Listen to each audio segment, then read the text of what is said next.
অসমৰ আই মাতৃসকলক আমি সকলো ধৰণে সেৱা কৰিবলৈ সক্ষম হ'ম। মাইক্ৰ'ফাইনেন্স লোনৰ 2টা কিস্তি শেষ কৰাৰ লোন আমি বেংকক ঘূৰাই দি আপোনালোকৰ ঘৰে ঘৰে আমি NOC সমূহ আমি বিতৰণ কৰাৰ ব্যৱস্থা ল'ম। শ্ৰদ্ধাৰ ৰাইজ, তাৰ লগে লগে আমি অসমত আৰু নতুন আঁচনিসমূহ আৰম্ভ কৰিছো। আজি আপোনালোকক মই এটা প্ৰশ্ন সুধিম, আমি নতুনকৈ চকু দিব খুজিছো। আজিয়ে ধৰক এইখন স্কুলত আমি ইয়াত মিটিং কৰিছো, কিন্তু ডন বস্কোখন দেখিলে আৰু আমাৰ স্কুলবিলাক দেখিলে আমাৰ মনবিলাক অলপ বেয়া লাগে যে ডন বস্কোখন ইমান ধুনীয়া। এইবাৰ আমি সিদ্ধান্ত লৈছো যে অসমৰ প্ৰতিখন হাইস্কুলতে 7-8 কোটি 8 কোটি 9 কোটি টকা খৰচ কৰি আমি এনেকুৱা বিল্ডিং বনাম যাতে ডন বস্কো সেন্ট মেৰিজো আমাৰ লগত ফেইল মাৰিব পাৰে।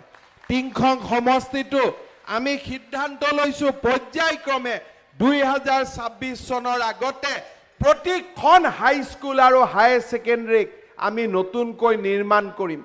ITIত আজি আমি চকু দিছো, দুলিয়াজানত ITIৰ কাম আৰম্ভ কৰিছো, লাহুৱালৰ ITI আৰম্ভ কৰিছো।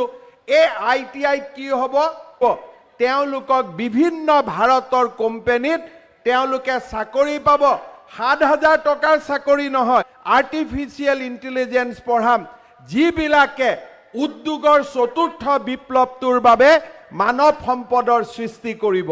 আজি সেই ধৰণৰ ITIৰ কল্পনাৰে আমি ইয়াত ডিব্ৰুগড়, লাহুৱাল আৰু দুলিয়াজান ITIক মডেল ITI লৈকে ৰূপান্তৰ কৰাৰ বাবে আজি আমি ইয়াতে শুভ উদ্বোধন কৰিছো।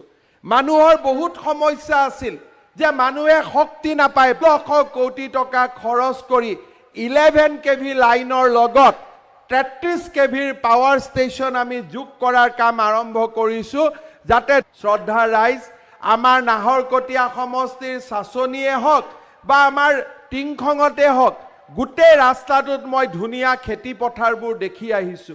আগতে আমি ডিব্ৰুগড় জিলাৰ পৰা প্ৰায় 70,000 আমি কুইণ্টল ধান কিনিছো 1960 টকা দাম দি। এইবাৰ আমি ৰাইজৰ পৰা ধান কিনা আৰম্ভ কৰিছো। এইবাৰ আমি ডিব্ৰুগড় জিলাত চেষ্টা কৰিছো যাতে সকলো ৰাইজৰ পৰা আমি ধান 2040 টকাত কিনিব পাৰো।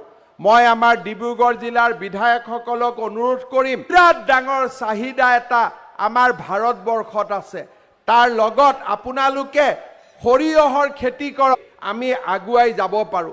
আপোনালোকে দেখিছে যে আমাৰ চৰকাৰৰ প্ৰচেষ্টাত আজি লাহে লাহে অসমৰ কৃষি অৰ্থনীতিয়ে নতুন জীৱন পাইছে।